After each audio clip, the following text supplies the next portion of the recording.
Nothing has damaged sports more than Disney's acquisition of the worldwide leader in sports, ESPN. It's why competition has been de-emphasized and narrative has been prioritized. Magic Johnson wanted to compete against Larry Bird. LeBron James wants to win a fictional narrative war with Michael Jordan. Competition left the courts and moved to TV debate studios where broadcasters and jocks cast themselves as groupies and superfans for a particular athlete, team, or city. Beta males now dominate sports media. They cry on air, they feign offense to every slight, they mask their intellectual deficiencies and lack of courage with claims of racism. They're as passive-aggressive as teenage girls. They're slaves to the matriarchy. The weakness and emasculation of men explains the blacklash to Malika Andrews.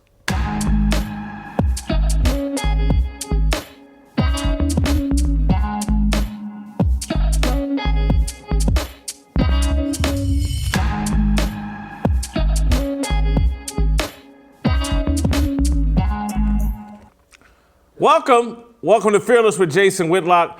I am Jason Whitlock, your host. Happy Thursday to you and yours. Happy day before Friday, happy day before the weekend gets here, and we all get to celebrate another weekend, another great weekend of college and pro football, and just kicking back, relaxing. I'm excited, but I'm more excited about actually today's show. It's going to be fantastic. I have an awesome fire starter and two great guys to start it, to talk about it with. Delano Squires and Steve Kim will be here with us. All right, so let's get to it. Let's get into this fire that I've already teased. Let's talk some Malika Andrews and ESPN. Soon, the relentless social media attack on ESPN broadcaster Malika Andrews' competence and reputation will be inaccurately blamed on the misogyny of black men. Wednesday, Andrews trended across Twitter as users criticized her airing of new Celtics coach Joe Mazzulla's decade-old criminal indiscretions and her failed attempt to publicly scold Stephen A. Smith over the Celtics' handling of Ime Udoka's inappropriate sexual relationships. All right, let's take a listen for some background. That Joe Mazzulla will be the interim head coach here. You can see his resume on your screen. He's been a Celtics assistant coach the last 3 seasons after spending the previous 3 seasons at Fairmount State. And he played for West Virginia between 2006 and 2011, and now could become the NBA's youngest head coach at 34 years old. And we'd be remiss not to also mention that Mazzulla was arrested twice at West Virginia, once in 2008 for underage drinking and aggravated assault. He pled guilty, paid a fine, and then again in 2009 for domestic battery after an incident at Morgantown Bar. The domestic battery case never went to trial. It was settled in August of 2009. He paid a $100 fine and court costs, plus had to do 40 hours of community service. Now, that was 13 years ago. He settled and paid both fines. So, Woj, why are the Celtics choosing him as their next head coach?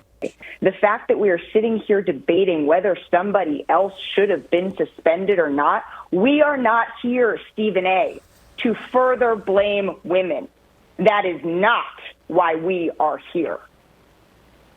First of all, let me be very clear. I don't appreciate where you're going with that. I'm not blaming anybody but Ime Udoka. He deserves. The fact of the matter is, I've said he deserved to be fired if they were going to fire him. If you're not going to fire him, then don't fire him. My issue is all of this being publicized. The point that I'm trying to make is just like you're not mentioning. Excuse me. I listened to you. You're the one telling me to stop on my show. It ain't happening. Okay, that's number one. Number two, I've already said he deserves to be fired, or he deserves to be there and handle it internally and privately. If you're not going to handle it privately, if you're going to publicize it in that fashion, then obviously it provokes everybody wanting to know, okay, well, who are the parties involved? Andrews, the latest woman king to sit atop ESPN's diversity, inclusion, and equity Iron Throne, found herself in the same crosshairs that abruptly ended the dynasties of Michelle Beadle, Rachel Nichols, Jamel Hill, Maria Taylor, Kari Champion, and Sage Steele. Conventional wisdom says sexism explains why the worldwide leader in sports can't support a woman king the way the network backed Chris Berman, Dan Patrick, and Stuart Scott, and now backs Stephen A. Smith. However, conventional wisdom is wrong. The arrows slung at Andrews are a consequence of ESPN completely abandoning the meritocracy in favor of diversity, inclusion, and equity. Andrews isn't a victim of male sexism. She's a victim of toxic feminism's creation of woke beta males and a reduction in professional standards.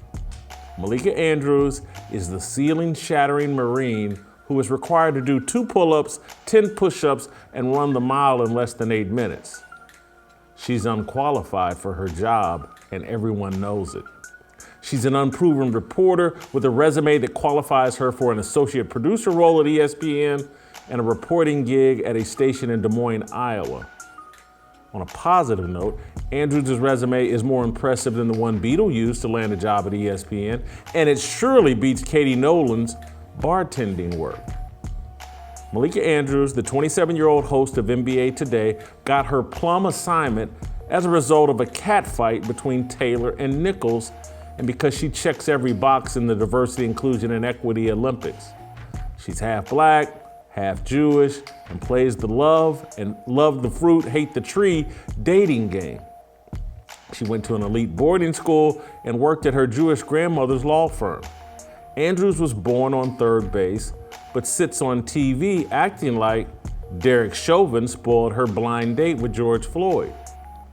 ESPN is so enamored with their bluish princess that the network hired her 24-year-old sister, Kendra, to cover the NBA as a reporter too. Malika and Kendra are the Lonzo and LaMelo Ball of broadcasting. Or, more likely, they're the Kim and Khloe Kardashian of broadcasting. The Ball brothers earned their NBA contracts. The Andrews sisters are receiving the rewards of bluish privilege. It will be interesting to see how long it lasts.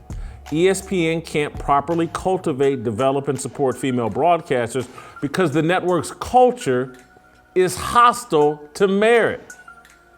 The animus to merit took root in 1996 when Disney purchased ESPN, and it blossomed during John Skipper's 2012 to 2018 reign as company president. Skipper oversaw the final transition of ESPN culture from reflecting the values of the sports world to reflecting the values of the Hollywood entertainment industry.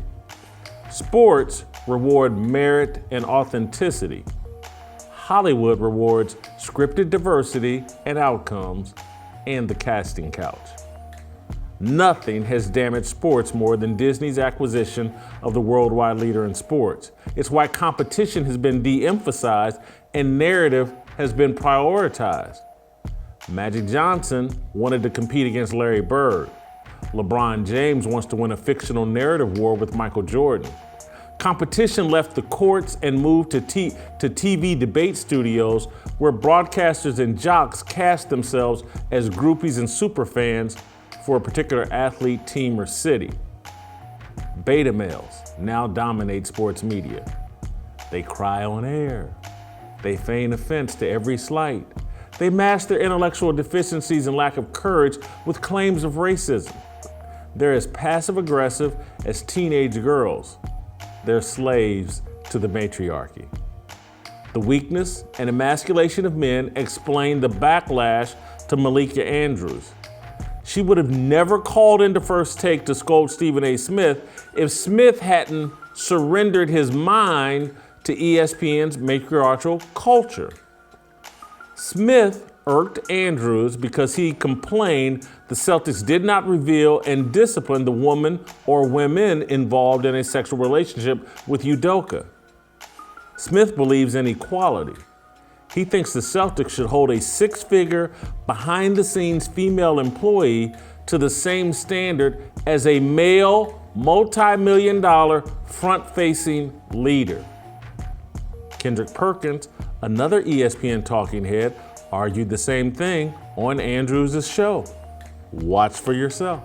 This relationship, one of these relationships that was had with Ime Udoka and one of these women, it was consensual, meaning that this woman actually played a part in it too. So my thing is, yes, Ime Udoka was wrong. We get that. His punishment, he deserved that, and whatever else follows, I hate it for him, but he put himself in this position. But why are the other people getting left off the hook? Well, that's the problem that I have right now. Everybody got to be held accountable. I think that we need to circle back to what Shanae said, is that there was a investigation that was conducted by an independent law firm here. And I think that transparency is what will rule the day here.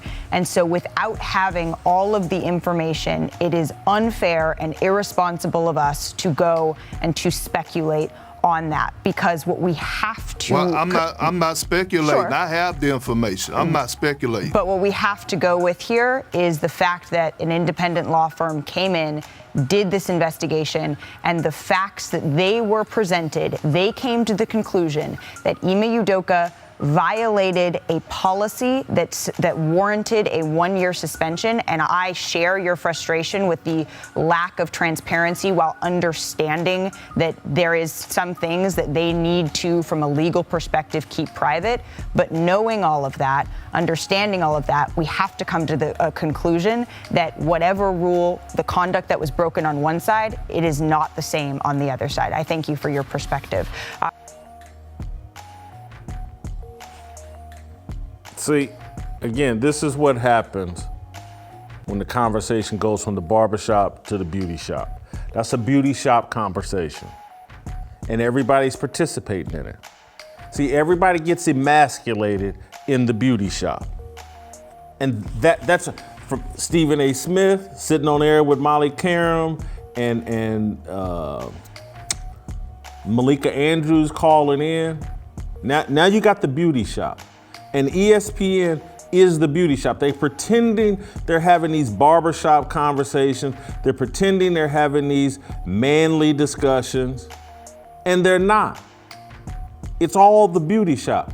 I somewhat feel sorry for these guys because they don't know what they don't know. And I come on here all the time and people get upset with me. Why are you so hard on these guys? Why are you so critical? Is because I'm looking at grown men get their balls cut off and they don't even know it. I like Kendrick Perkins. Stephen A. Smith won't believe it, but I like Stephen A. Smith. They're well-intentioned, but they don't know what they don't know. Malika Andrews, I'm sure, is a fine person to some people. She's an elite. That kind of, bothers me or off-putting to me. But I'm sure there are people that will swear by her. But she don't know what she don't know. And she's living in that emasculated culture that ESPN has created, that matriarchal culture where she is queen bee and she rules everything. And that's why she's going to call Stephen A. Smith's show and talk in a condescending fashion to him. Give Stephen A. credit for pushing back. But Stephen A. started this because he doesn't have a manly mindset. He took that $13 million from ESPN, and there are many of y'all that I would too. I'd cut my balls off and go play that role too for $13 million. That's you. I wouldn't. And I know that's easy for me to say, but trust me, I've been in that position a lot more than any of you that's sitting here criticizing me. I'm good. I'm gonna do things my way, say what I believe. I'm gonna stick to my values. These guys are surrendering their values. They don't even know that they're their values. They should be their values, but they're surrendering them. They're giving up their manhood. They don't have a legitimate man's position.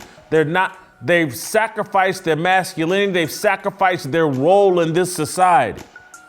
And that's why they can't understand what the Boston Celtics have done here.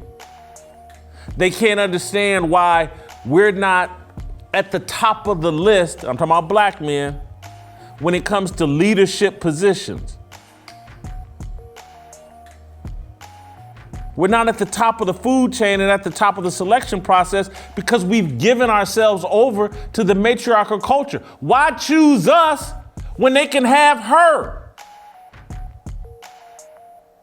If they wanted a woman's perspective, they can get it from a woman who looks a lot better than us and will be a lot more compliant than us.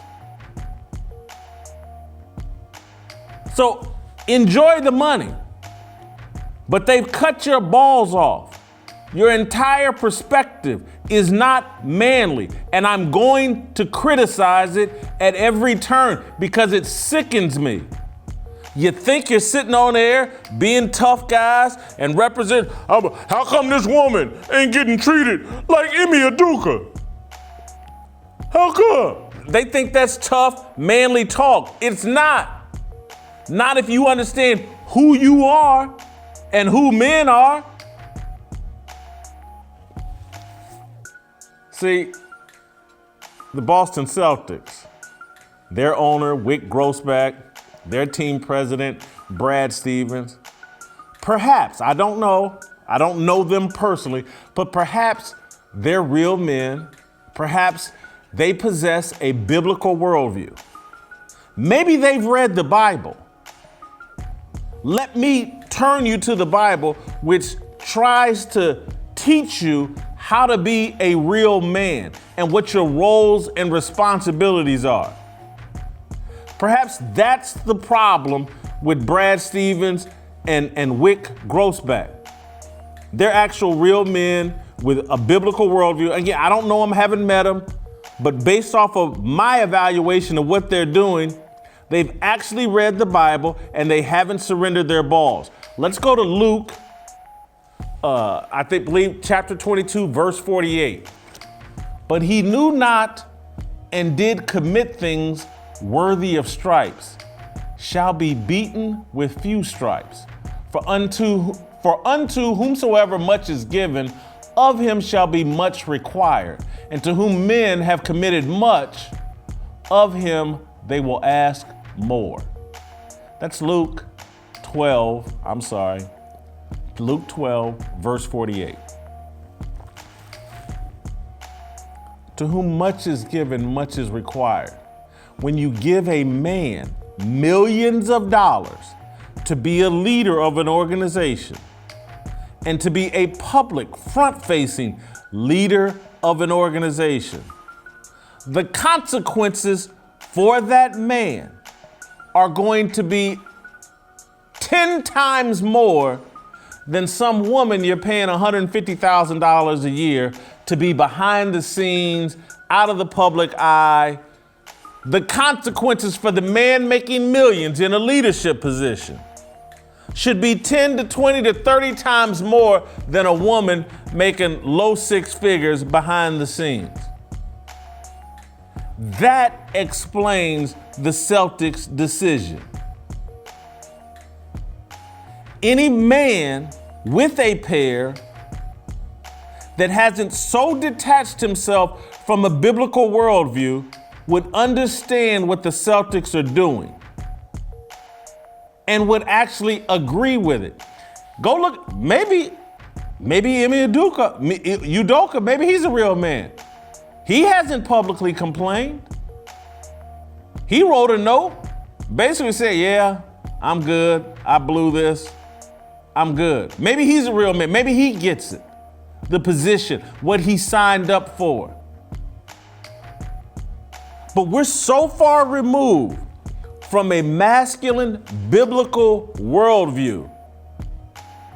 We have no respect when we see that masculine biblical worldview in action from other men. We have no respect for it. We're gonna get on TV and whine and cry. Why they being men? How come we ain't outed this woman who makes virtually no money, didn't sign up to be a public figure? How come they not brutalizing her the same way they doing Emi Udoka? These Emasculated men, if something jumps off in America, this is the mindset that got Breonna Taylor killed. That emasculated man she was laying up in bed with, calling her boyfriend. Boyfriend is the right word because he's a boy. That let her get up out of that bed and go to the front door when he thought there was trouble at the door. He believes in equality. He thinks a woman should take the exact same risk he should take. Just like Kendrick Perkins and Stephen A. Smith think that some little 6-figure behind-the-scenes concubine should take the same punishment as a man making millions of dollars in a leadership position. These guys are clowns.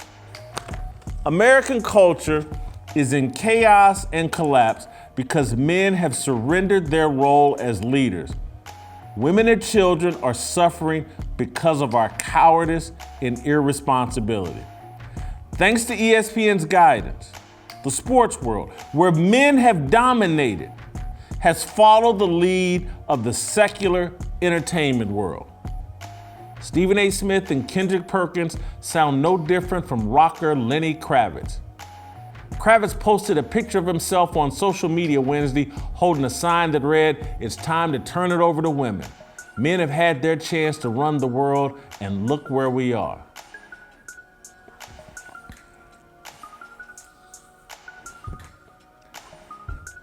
I'm working on my language, but the only thing I can think to say, I apologize up for chicks with dicks.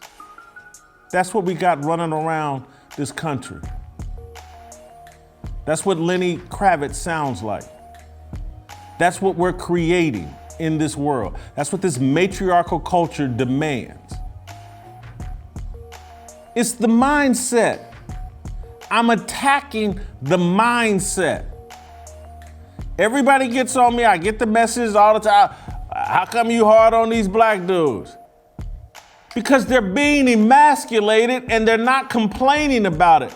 They're laying down and taking it. They're taking the check for having their balls cut off.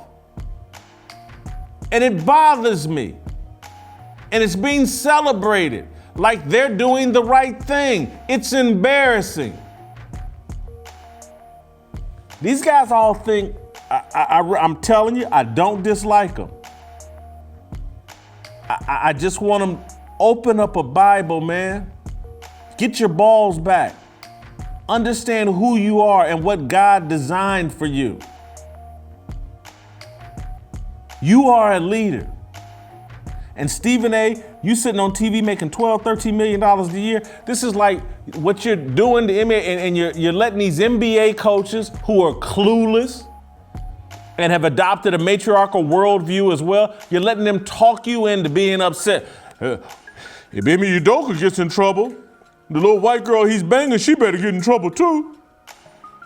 You're letting a group of idiots, a group of emasculated millionaires. That's what you all are. I know you got the bag, but you don't have any balls to put in them. You got money. They took your bag and put money in it and took your balls out. And you're good with that.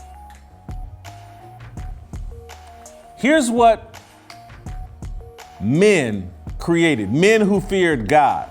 They constructed a world that rewarded merit. That's a world I want to live in. This new world, the one run by matriarchs, simps, beta males, and atheists, that world rewards what it chooses on any given day. It does not reward merit. It wakes up every day with a new set of rules. No one survives long in their world.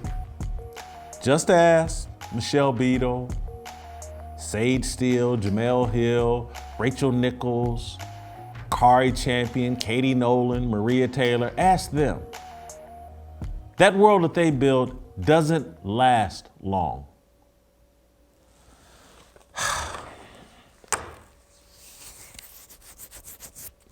That's my fire. I'm going to bring Delano on.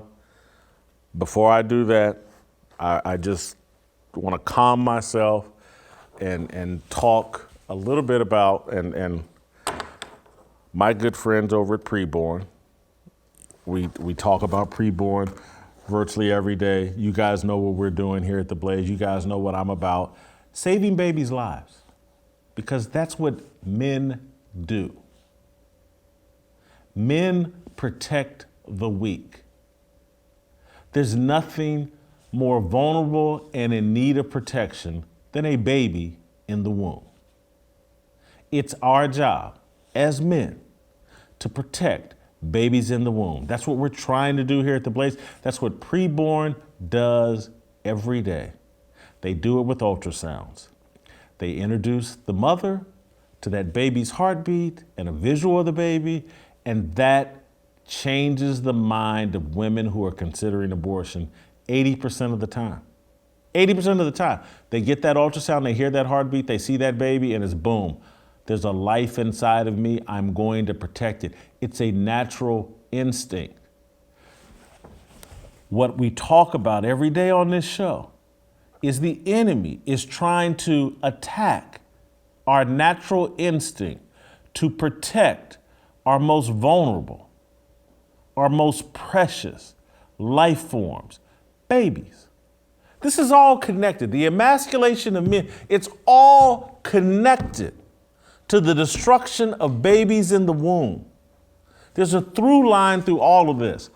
I'm asking you, real men that watch this show, you women that support and like real men, I'm asking you to go to preborn.com, $28. That's all it takes for one ultrasound. $140, you save 5 babies' lives. You finance 5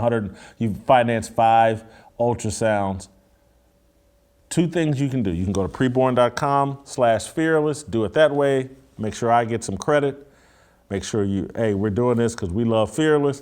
The other way, very easy on your phone, pound 250, say the keyword baby, give up your cash. You've seen me do it. I've done it 3 times, I think now.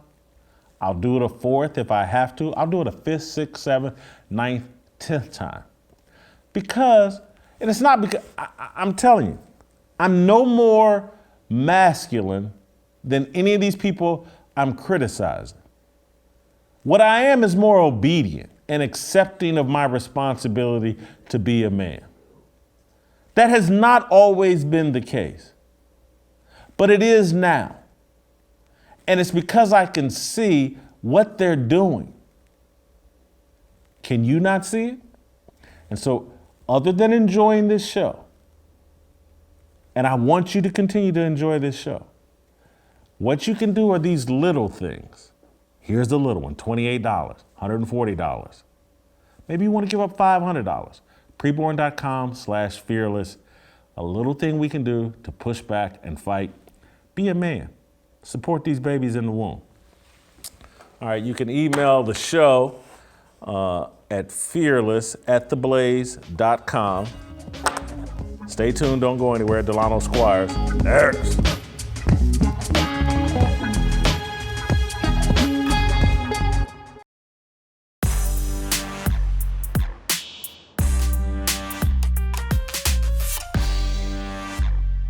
All right, welcome back. Let's roll out to Washington, D.C. and bring in Delano Squires, smartest man on the show. Delano, I need some help. I'm fired up.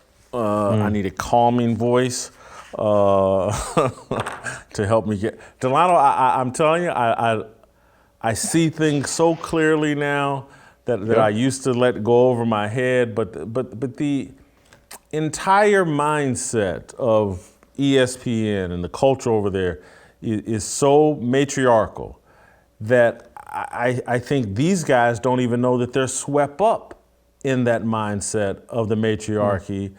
And it's so secular now that they don't even think to consult a Bible. Everybody runs to Twitter, and that's their Bible. What people, there's a controversy. What should I think? Let me run to Twitter.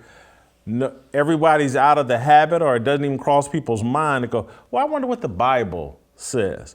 And so literally when I think about what's going on with the Celtics and the people's reaction, and I'm trying to understand why the Celtics would discipline Udoka and not the woman or women. And once I checked into my biblical worldview, it made perfect sense. And people are being paid millions of dollars to abandon a biblical worldview. And that's why the culture is so feminized. Well, Jason, I think this is going to have to be a mutual support group because this is an issue that fires me up as well for a lot of reasons. But I want to address that one because your take there is very, very different than what we're getting in the mainstream culture, right? And it's actually somewhat surprising because I rarely hear people talk this way. Because to your point, American culture has been so discipled by feminists over the last, let's say, 6 decades, that we've bought this notion that men and women are exactly the same. So at different scenarios, it'll sort of flare up, and in other scenarios, it'll calm down, right? So again, you talked about Breonna Taylor and her boyfriend. You know, there's something goes bump in the night. Most people expect a man to get up and address that issue, right? That's what a man is supposed to do. But when it comes to issues like this with Udoka, right? Now, part of it is the fact that he's a coach and he's in leadership, but the other part of it is that he is a man. And I'm not a person who thinks that men and women should be treated exactly the same in every single situation because we are different. And there are ways in which you and I may talk to our male friends or our male cousins in which we wouldn't talk to the women in our lives because we recognize and respect that difference. But on ESPN, it's not just the matriarchy, but it's the racialism, the racialists, Stephen A. Smith being one of them. Because you remember when this first dropped, one of his first responses is, and I don't like the fact that it's happening to a brother, because this is Stephen A. Smith's bit. And part of me feels that when Terrell Owens came on the show and pulled his card and basically said, Max is blacker than you, he has been working overtime to compensate for that hit that he took in public. So instead of him playing the issue straight up and saying, okay, this is a coach in a relationship that the Celtics deem inappropriate with an underling, we're going to deal with this. For whatever reason, this became public. As a journalist, something tells me there's something more to the story, that we don't have all the facts, but this is what the Celtics chose to do. I respect it, so on and so forth. But what Stephen A. did, which all of them do, because these are not the brightest lights in the world, so they don't know really no other way, is that they immediately racialize it.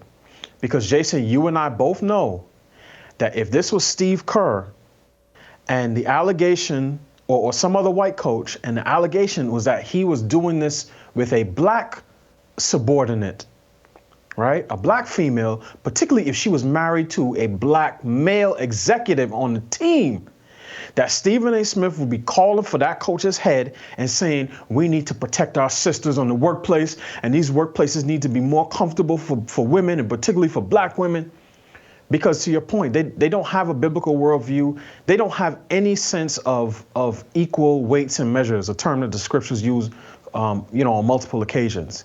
It's always, well, what's the race angle, okay? And if it's not a race angle for Stephen A. Smith, and particularly the black men, then for the women, it's what's the gender angle, right? And if there's no race angle and then there's no gender angle, then it's possible that we will get a sort of straight up objective analysis. If any of those two things come in, forget about any sense of objectivity, right? And we saw this the other day with Rachel Richardson and BYU. I mean, the allegations were so on the nose, right? Oh, they called me the N-word for 2 hours and nobody did anything. And nothing in them as journalists thinks to say, oh, let's ask some more questions. It's always jump straight to it. And Stephen A. Smith, because him and a lot of the guys there have been emasculated, and I do agree with that assessment. It's harsh, but it's true. They look for any opportunity to step up to white knight for a black woman.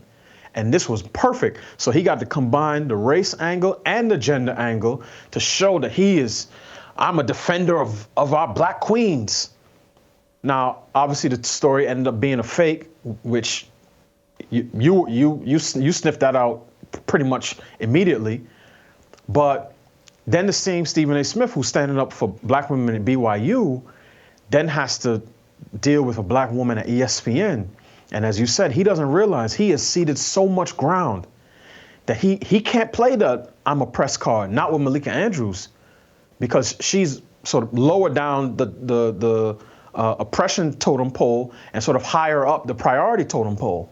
Because you and I both know if this continues to go the way it's going and they have a few more contentious sort of conversations, Malika Andrews will start leaking through her people that ESPN is a toxic workplace for young black women. And there are some older black men in ESPN, unnamed, who are making it difficult for women like her to rise and excel, and so on and so on and so forth.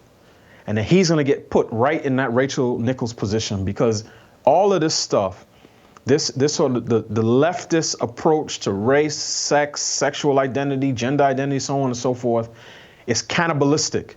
They always end up eating their own, because somebody is always going to be more oppressed than you are, and they see the tools that you use to get where you are, and they say, oh, I could do that even better than them. I'm triple oppressed. And in a few years, when ESPN is just women and non-binary people and so on and so forth, is somebody's going to emerge from out of nowhere. They're going to be a non-binary, pansexual, disabled person with borderline personality disorder, and they're going to say that Malika Andrews, who by this time will be 35, she said a cross word to them, she misgendered them, and then Malika Andrews will be the last domino to fall, and that will be the official downfall of ESPN. There's more to this that I wish I had unpacked before dragging you into this, because I may get you out here in waters that maybe are unfair, a little too choppy, but me knowing the sports media industry, NBA culture, and what's really going on. I'm gonna put all the chips on the table. I hinted at him when I said she plays the love the tree, hate the fruit dating game. She dates white dude named Dave McKinnon. Nice guy. I used to know Dave. I'm sure he hates me now because I talk honestly about Malika Andrews or whatever, but I've got nothing but respect for Dave McKinnon. But this whole gossipy, feminist, backbiting culture that they have here in Ohio. Dating Dave McKinnon in an NBA world where the NBA players are, and I'm just sorry, I apologize, but I'm just keeping it real. I'm not speculating. The NBA players are used to getting their pick of reporters that they want to play with. That's the custom. Same goes for the coaches, because most of these coaches are former players or whatever, and so she's planted a flag that a lot of these guys are not qualified. Her tastes don't run towards them, and that's part, to me, of why she's in this S-storm or this Twitter lynch mob mentality, and everybody going after her. And it's because they're watching her play this game and they're like, well, hold on. You went to a little private boarding school in high school. Your grandparents owned a law firm that you worked at. You're playing this little racial oppression game when it's convenient, but you ain't never been oppressed. And neither the people criticizing her, neither have they. They just play like they have. But she's playing a racial game where she really has no allies other than her boyfriend and the Jewish half of her family. Because Jamel Hill ain't on her team, Maria Taylor ain't on her team, Stephen A. Smith, Kendrick Perkins, whatever the coaches are that are all upset about Emi Udoka, they ain't on her team.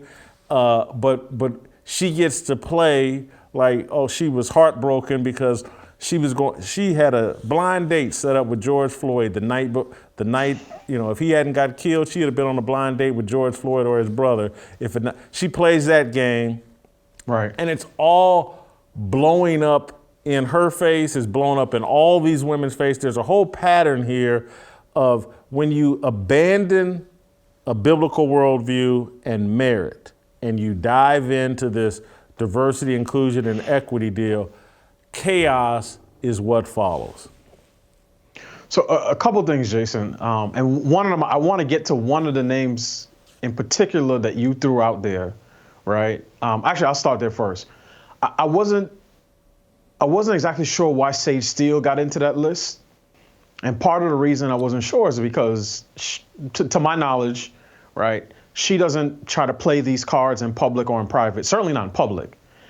She doesn't try to get sympathy from the broader culture, right? Now, at best or at worst, she'll just say, I'm going to leave from ESPN because I didn't want to take the jab or one thing or another. And she's actually one of the people who's drawn the ire of many of the other people who you name, because in my sense, my guess is that they feel like she's insufficiently down for the cause. Because, and I know you know this because I've heard you say it, there are a number of women who have paid their dues through the years, come up through the ranks, who have shown both, some of them played, sports in high school or college or even professionally, but have shown that they have the chops to be at ESPN. And there have been women at ESPN since the beginning, right? Linda Cohn is an OG in the same way Chris Berman and some of the other people are. So I wasn't sure why Sage Steele was there. And one of the other reasons is because Sage Steele, if my guess is correct, is significantly older than some of the other women. And I think one of the things that we're sort of in the undercurrent of this particular conversation is the role that age plays into it. A lot of conservatives for years have said, well, that crazy stuff, that woke stuff, that's just on a college campus. And they didn't realize that all those kids graduate and get jobs someplace. Many of them go into journalism and media. And that's why you see the quality of writing at a lot of papers and periodicals and magazines has gone in the toilet. And some of them end up in sports media. And I think Malika Andrews is a perfect example of the same things that she's doing at ESPN are what Gen Z folks do on college campuses. A lot of them, to your point, and I try not to play armchair psychologist unless I got a fair amount of things of info to work with. So let me take Malika Andrews out of the picture. What I've seen on numerous occasions is that black kids come to college. Many of them come from solidly middle-class backgrounds, and there's nothing wrong with that. I'm trying to provide that for my kids, so I'm not knocking them or their parents. But what happens is that there are a certain range of experiences, not one, a certain range of experiences that are read as culturally black, authentically black, right? If you grow up Detroit, your dad worked at GM, so on and so on, that's in there. You grew up in Harlem, right? Your grandfather, ran the streets with Duke Ellington or whatever. He played in the Savoy Club or whatever. That's in there. You grew up in the Deep South. Your grandparents are Gullah Geechee. You grew up in Texas. You grew up celebrating Juneteenth. All of those things are in there. If you, and I'm just using one person as an example, people will recognize his biography. If you are the son of a Kenyan student from Harvard and a white woman from Kansas who grows up in Hawaii being raised by his grandparents and spent part of his childhood in the Philippines, that's not in there. That's not in there. And it creates in you a desire to show, hey, I'm down. Yes, I look like you, and that at the end of the day, blackness, however we define it, is at its base sort of discernible African descent. But in terms of that cultural aspect, that narrative is not in there. And there are a lot of kids who come to college feeling like they don't belong when it comes to the black community.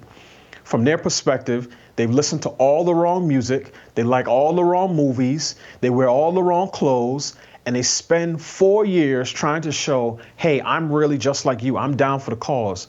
And sometimes that makes them overcompensate. So they take this mentality into the workplace to show, hey, I'm down for the cause, right? And particularly, and you say this is the wit list, right? All the different factors that play into this. Particularly when they have white partners, and again, anybody who knows me, I'm not against inter-ethnic relationships in any way, shape, or form. I'm just describing the phenomenon. When they have white partners, or when they are biracial or whatever, that desire to do that gets flared up even more because they feel that they're not going to be accepted as authentic. And I think part of what you see playing out with Malika Andrews is that desire to show that she's sufficiently down for the cause and for the culture. And as you said, a lot of people are starting to leave her camp.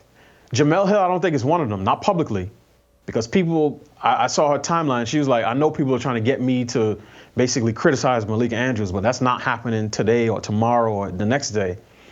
But I think she is painting herself into a corner because eventually she's going to alienate so many people. The athletes, some of the other women on ESPN who look at her and say, where does this little girl come from? Like I started out in doing sports in Wichita, Kansas, and I had to work my way up. She just gets handed a role, and then her little sister gets handed a role, and she's jumping the line. And I guarantee you there are a lot of people who do not like that. They won't say it publicly because she's the darling. But privately, those things are starting to simmer. And as you know, Jason, with relationships, the things that simmer in private eventually always boil over in public. So you said a mouthful, and so I'm not going to answer this in order, but I am going to just, in my thought.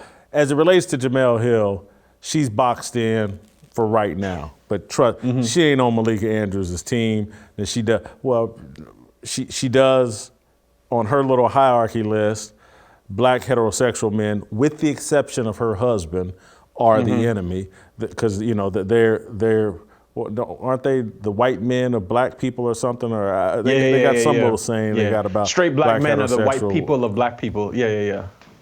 yeah. And so trust me, Jemele Hill ain't on Malika Andrews' team, but she's playing the role for it now.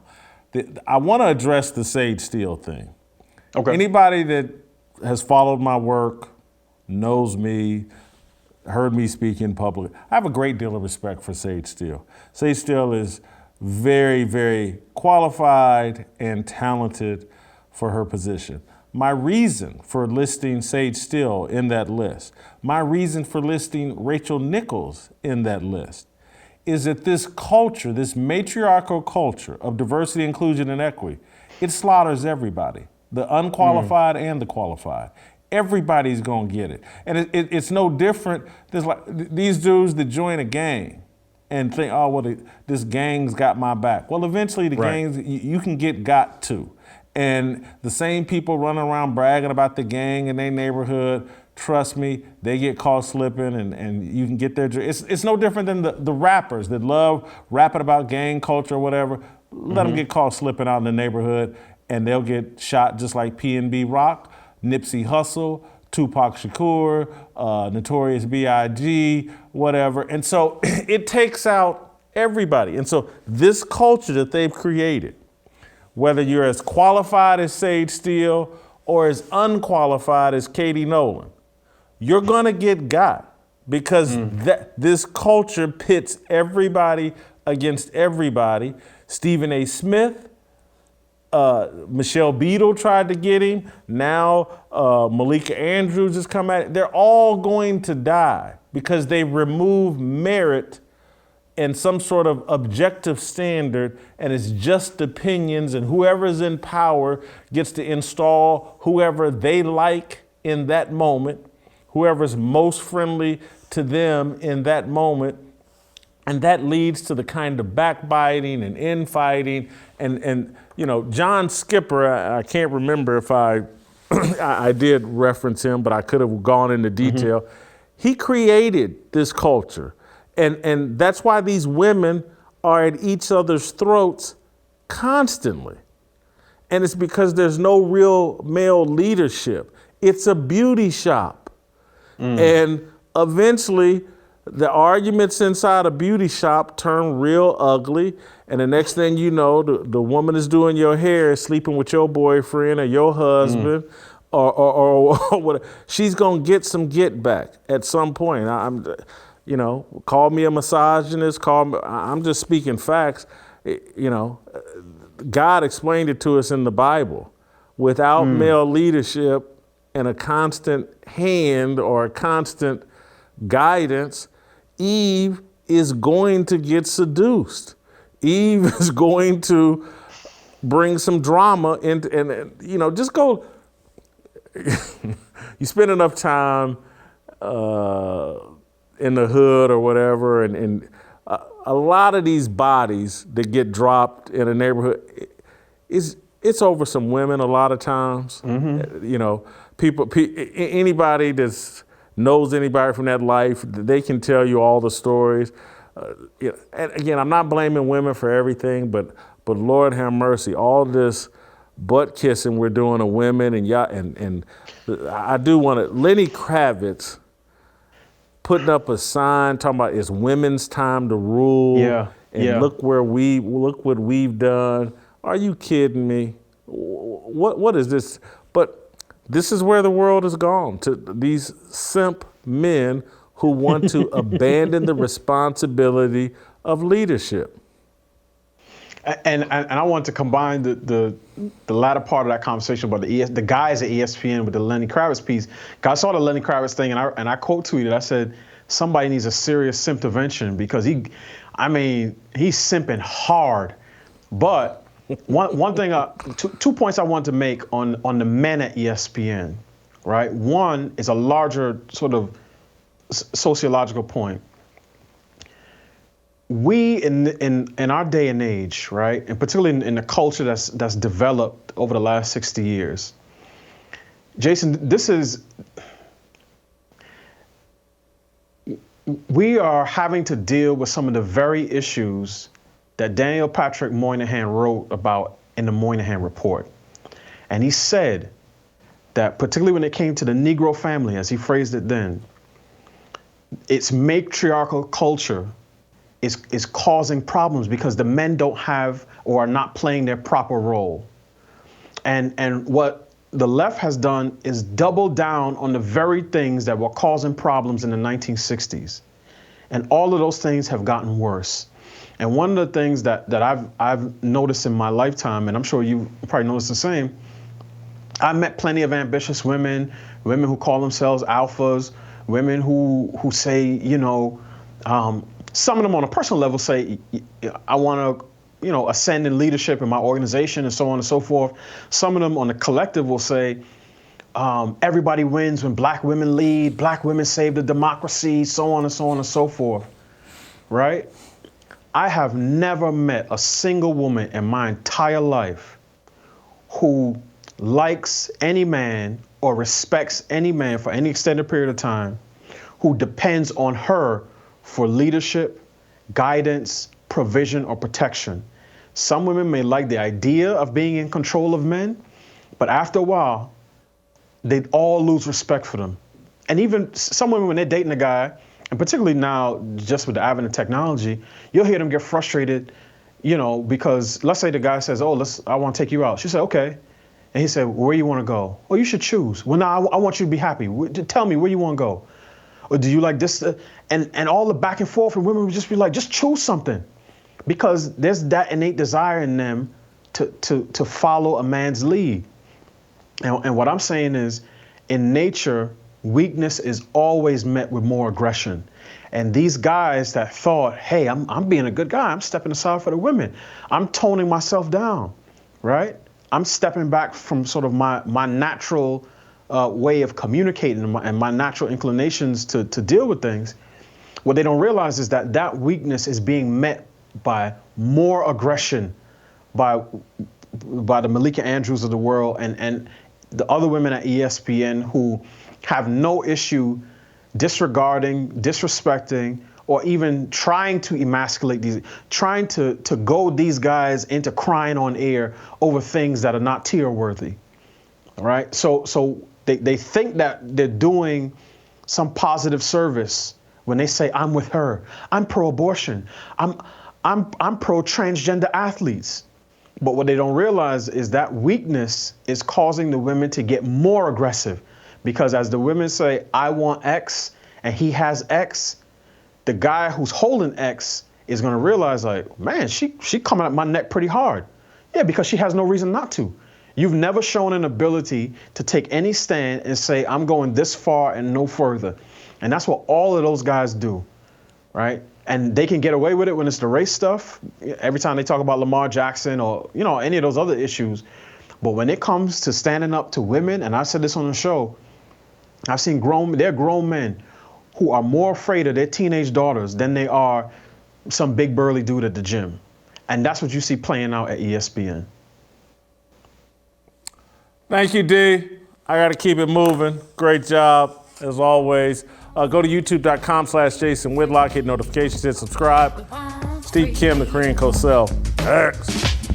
I just I wanna be, I just I wanna be, I just I wanna be, I just Yeah, 모두 다 빨리 박수 쳐 기다리지 말고 서둘러 Reason that I'm back is to feed you raps I see that you up here below So All right, welcome back. Let's roll out to Los Angeles, bring in Steve Kim, the Korean Cosell. He loves to talk ESPN with me. Steve, I'm going to start at a different location for you. I argued today that Disney buying ESPN is the worst thing to ever happen to the sports world. It damaged the sports world. Do you agree? At that point, Jason, it's not even an opinion. I think it's a fact. There was a point, and I am a child of the 80s, as you are, where ESPN was destination viewing almost 24 hours a day. But there came a time, as you said, with that acquisition, and it became a game of corporate hardball and business, that the entertainment sports programming network started to get more engaged in social issues, which in itself is not bad. But when it's so one-sided on one part of the political sphere, it becomes very imbalanced and almost unwatchable. There was a time, Jason, when I got home from school or during the summer, ESPN seemingly was left on my television almost nonstop, unless there was other shows that I would specifically watch, then I'd go back to ESPN. I mean, I'm old enough to remember when SportsCenter was just 30 minutes long and they would actually replay it throughout the evening. And then you'd get shows like Vic's Playhouse. And that's how old I am. So now this is how much it's changed during the Disney-run version of this particular iconic network. I only watch ESPN on college football coverage, which means it's a daily show, College Football Live, College Game Day, College Finals, whatever games they show, and then Top Rank Boxing. And then, of course, when Michael Irvin is on, I'd like to bring that up a little bit later. But outside of that, I no longer watch anything related to ESPN. I remember one thing I used to do, Jason, it was a big influence on how I do interviews, was there used to be a show called Up Close or Sports Look with Roy Firestone. It was on, I believe, 3 p.m. every day, Monday through Friday. And if I was during baseball season, I would just catch the 9 p.m. replay of it. But I literally watched almost every single episode, and it was just meat and potatoes. It was Roy Firestone doing his interviews, making people cry, and it was compelling. Then it was SportsCenter, and then it was other shows. But now they have such a heavy agenda, which, again, is okay if there's a balanced viewpoint, but there isn't. And I almost find most of their programming unwatchable and unpalatable. Steve, I think it goes a cut deeper, though, in terms of ESPN, the worldwide leader in sports. It held such a prominent position. Everybody followed ESPN's lead.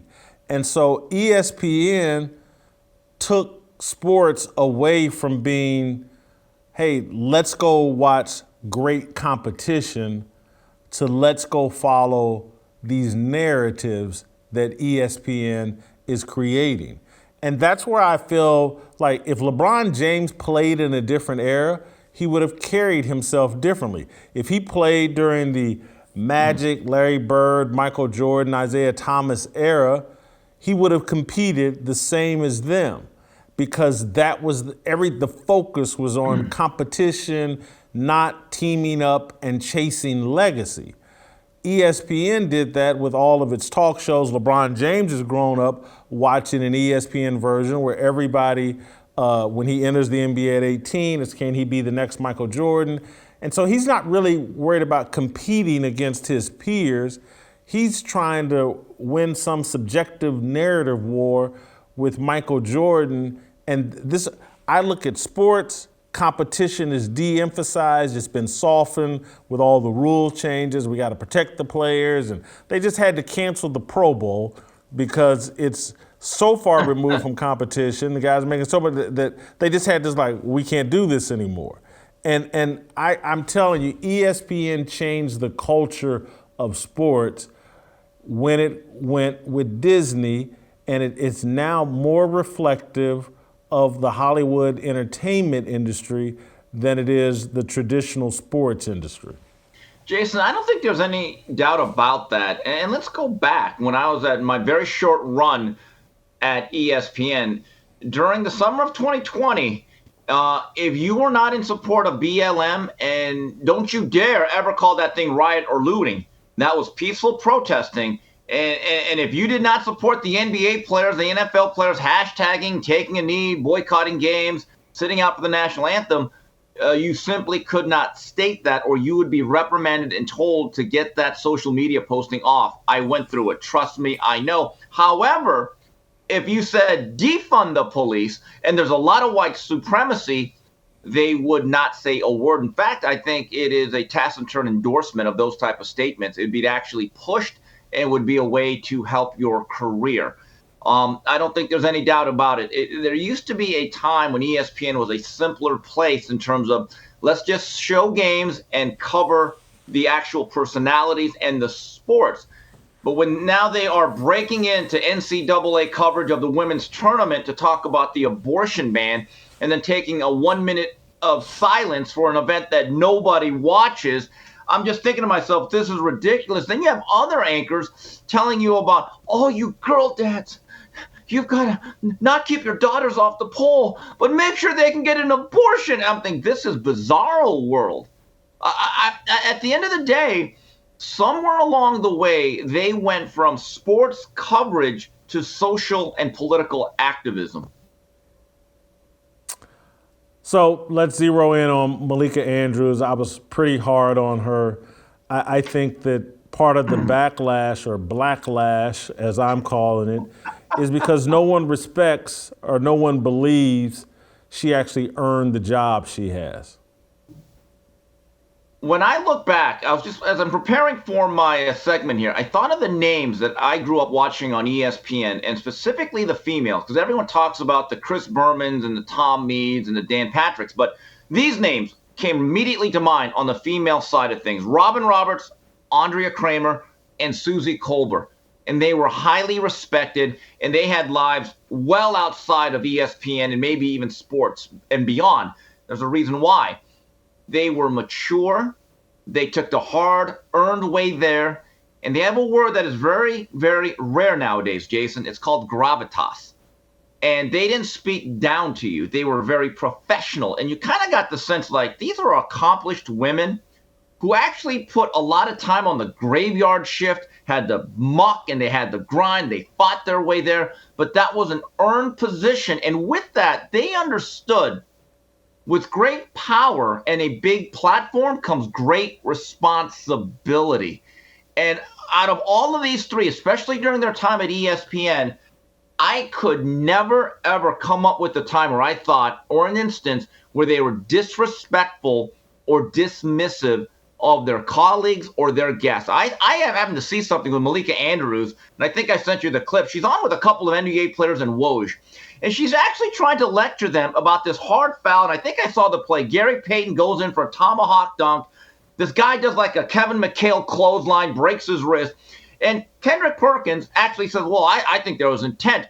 And she actually has the nerve to be snarky and say, well, you can't read minds. And she's actually trying to downplay the opinions of guys who, guess what, played the game. And I'm so glad Richard Jefferson did this. He did it with style, class, Elon, and flair. He says, excuse me, guys, when did you dunk the basketball? Then he asked Matt Barnes, when did you dunk the basketball? At 12. Hey, Malika, we all dunk the basketball. We kind of know when we're getting our heads taken off. And you could see Miss Thing. Oh, Miss Thing was not happy because she got dunked on like Daryl Dawkins' chocolate thunder. I mean, Richard Jefferson broke the damn backboard with this. And Miss Thing knew at that point, I better back down.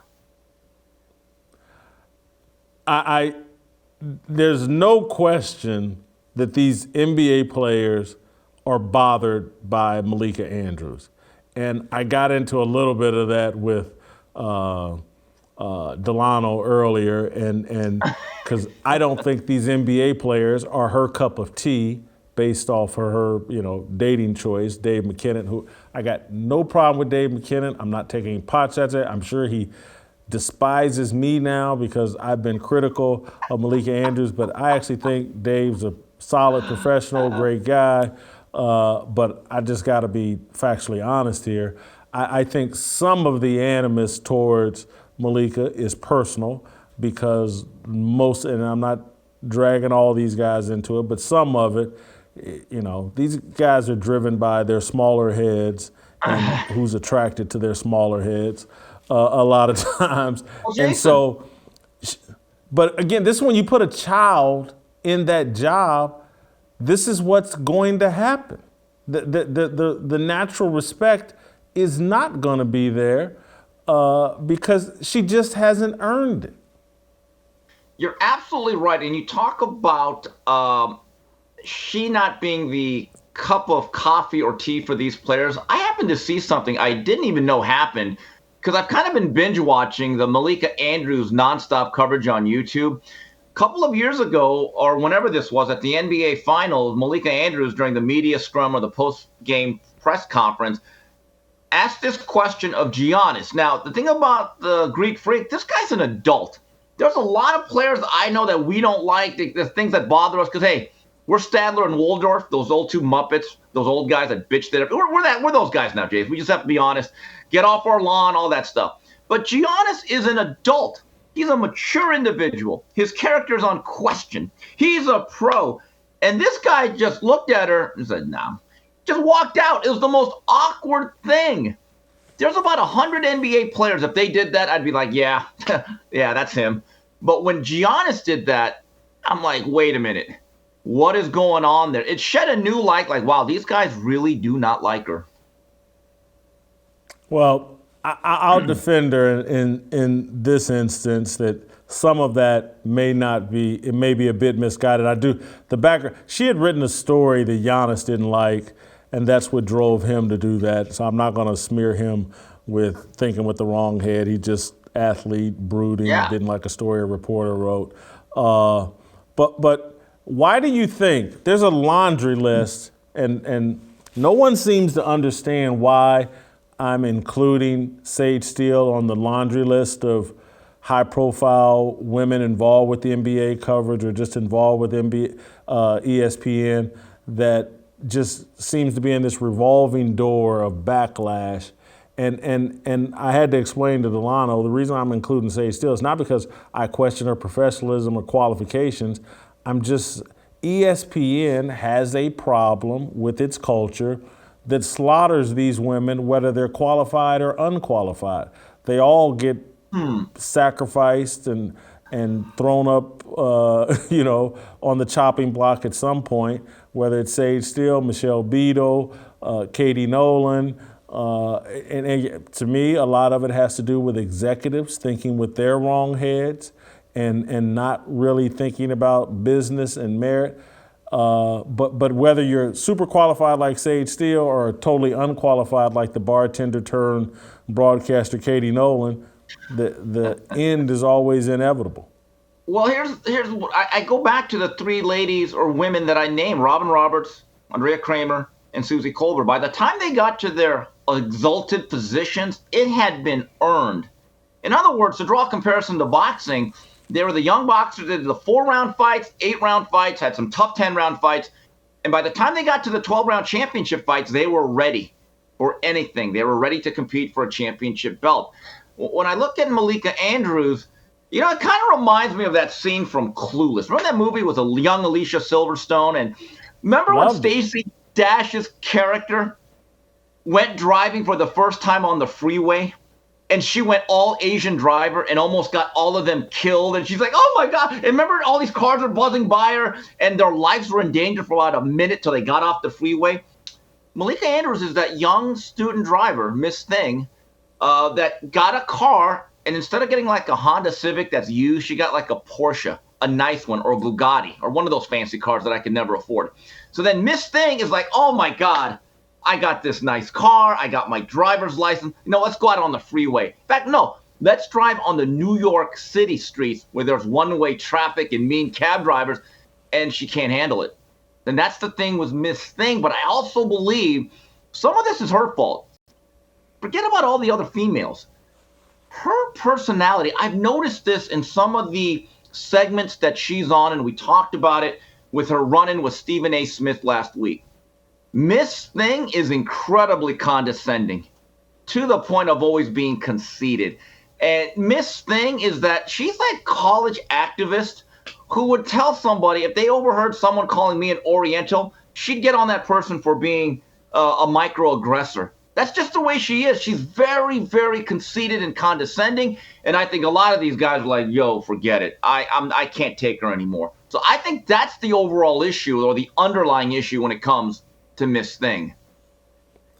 She's got some Karen in her, no doubt, that rears its head and she gets a little preachy. Again, she called up Stephen A. Smith on his own show, and this is a 27-year-old child. She's half the age of Stephen A. Smith. I got to give Stephen A. credit because he held his tongue a bit better than he's forgotten more about the NBA than she'll ever know. And she called up his show in this very preachy, scolding, condescending, I know better than you, you're an idiot. And there's no doubt that what some people are sniffing out is like, dude, this girl does not have any respect or like for black men. That's what this backlash she's feeling, where it's coming from. And again, she's in a world, the NBA, where the black men are dominant, have their way with the women. Everybody wants to be next to them. Everybody loves them. Everybody throws rose petals at them. And she's coming in like, she's the smartest person in the room, and anybody be lucky to get a piece of this, and none of you are good enough because Dave McKinnon's got this on lock. That's not going to play well. That's not going to. In all those guys making millions of dollars, they're retired with millions of dollars, and she wants to come in there and like, y'all ain't good enough to get this. This is the blowback that's going to come. But I think she's going to be a lot harder to unseat. And, just keeping it 1,000 and 100% is because she's half black, half Jewish. It's going to take more than a stick of dynamite to get her up out of there. Yeah, it might. And then another thing is, the new coach that's replacing Udoka in Boston, she actually had the nerve and the unmitigated gall to bring up like some charges when he's a kid. And she almost made it sound like he was like this incredible abuser or a murderer.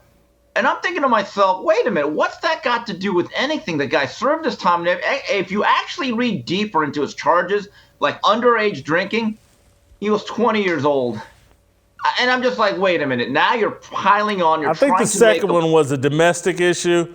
All right, let me tell you about the second one.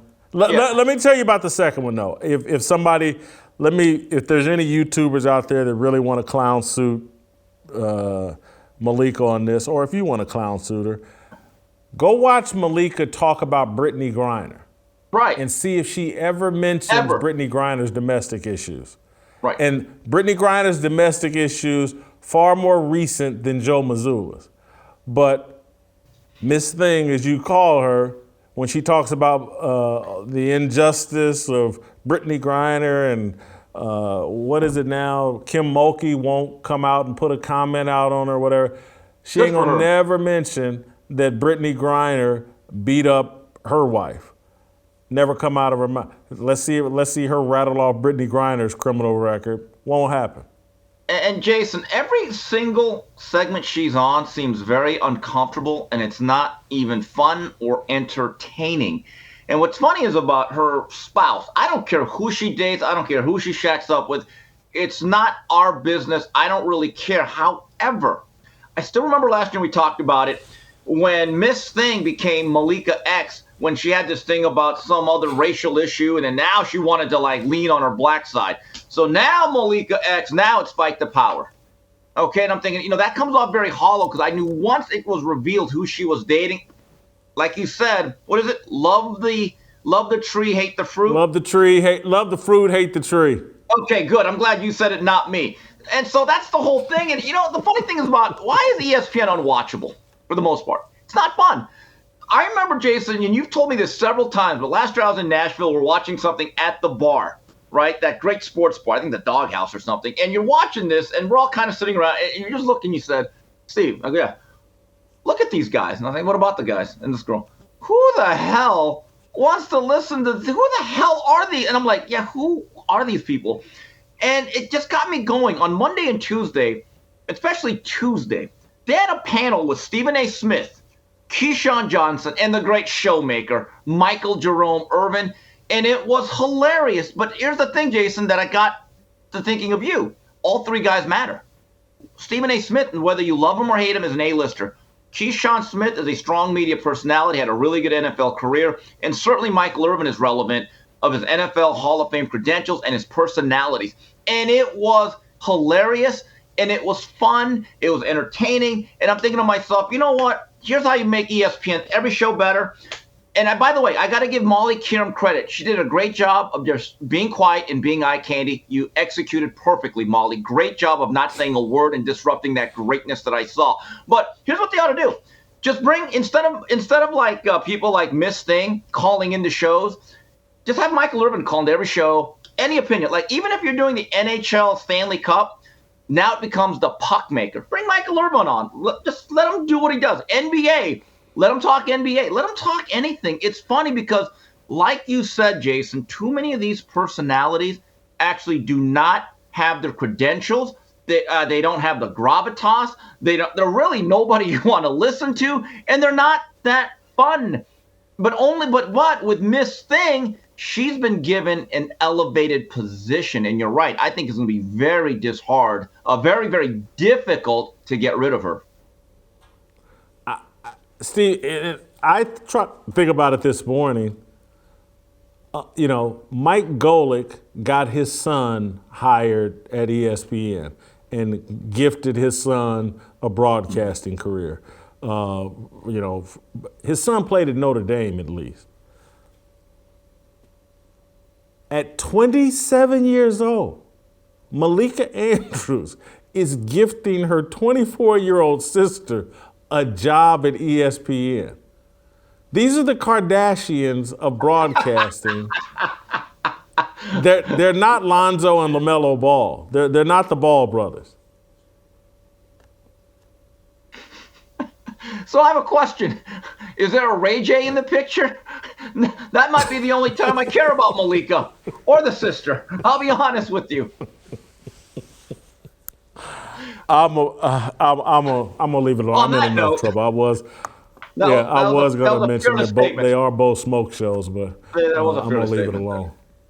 Yeah, please do. All right, let's get out of here. Let's play tomorrow before I get in more trouble, get fired. I'm already in enough hot water. All right, play tomorrow. We'll see you tomorrow. Waiting for the countdown, coming off the breakdown, standing in line for freedom. Looking for a breakout, feeling like a standoff, nothing in life like freedom. Came in like a fighter, striking like a ladder, making all these moves for freedom. I want freedom. No negotiation, my sister, no relation. We all just wanna have freedom. Sitting on the corner, never been alone. I'm breaking my back for freedom. Blessed, we are living free. We want freedom. I wanna be, I just want